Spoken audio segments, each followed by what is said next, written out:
सूफिया जादूगरनी।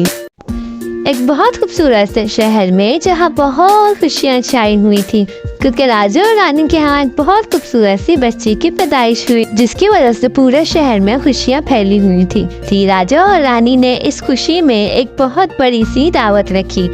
इस शानदार तकरीब में राजा और रानी ने सबके साथ मिलकर राजकुमारी का नाम लिया रखा। जैसे जैसे लिया बड़ी होती गई वो खूबसूरत होती गई। लिया के बाल बहुत खूबसूरत और हसीन थे, उसकी आंखें झील जैसी थी।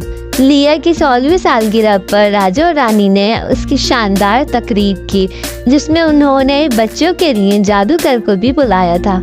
जादूगर मैजिक शो दिखा रहा था कि लिया भी शो देखने वहाँ गई। उस जादूगर ने लिया को बुलाया और अपनी छड़ी घुमाई और अचानक लिया गायब हो गई। पूरे महल में शोर मच गया। जब राजा रानी को ये बात पता चली तो उन्होंने उस जादूगर को जेल में बंद करवा दिया। दूसरी तरफ लिया ने अपने आप को छोटी सी झोपड़ी में अकेली खड़ा पाया।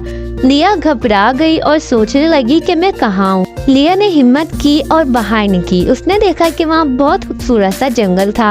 वो और आगे गई तो उसे एक बहुत बड़ा महल नजर आया जो पत्तों से ढका हुआ था, और वो उसके अंदर गई। उसने देखा कि वहाँ कोई भी नहीं है। वो महल जैसे बहुत पुराना था। उस महल की एक एक चीज पुरानी और खराब हो गई थी। उस महल में लिया को एक कमरा नजर आया। उसने सोचा कि मैं अब इस महल में रहूंगी और इसको रहने लायक बना दूंगी, और वो उस कमरे में गई और उसने उस कमरे को साफ किया। लिया वहाँ रहने लगी। लिया आहिस्ता आहिस्ता उस महल को साफ करती जा रही थी। वो जंगल से फल तोड़कर खाती और नदी से पानी पीती। एक दिन लिया महल के दरवाजे साफ कर रही थी कि उसकी नजर एक दरवाजे पर पड़ी।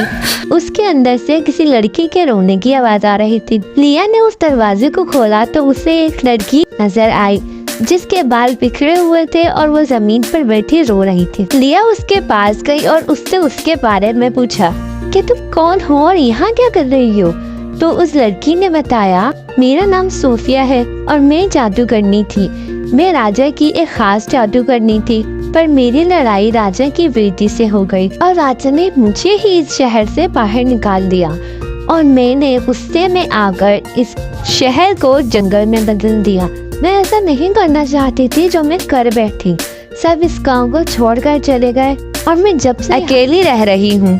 लिया ने कहा, जैसे तुमने इस शहर को जंगल बना दिया तो इसी तरह इस जंगल को वापस शहर नहीं बना सकती। तो सोफिया ने कहा, अब ऐसा कुछ नहीं हो सकता। लिया ने कहा, हमें कभी हिम्मत नहीं छोड़नी चाहिए और हमेशा अच्छे की उम्मीद रखनी चाहिए। लिया ने सोफिया को बहुत मनाया और बहुत समझाया। सोफिया लिया की बातें सुनकर राजी हो गई और सोफिया ने अच्छे इरादे के साथ इस जंगल को वापस शहर बना दिया। उस शहर के सभी लोग वापस शहर आ गए। सोफिया को एक बार फिर जादूगरनी बनने का मौका मिला और सोफिया ने जादू की मदद से लिया को वापस उसके महल भेज दिया। लिया और सोफिया अभी एक दूसरे से मिलती हैं और एक साथ खूब मजे करती हैं।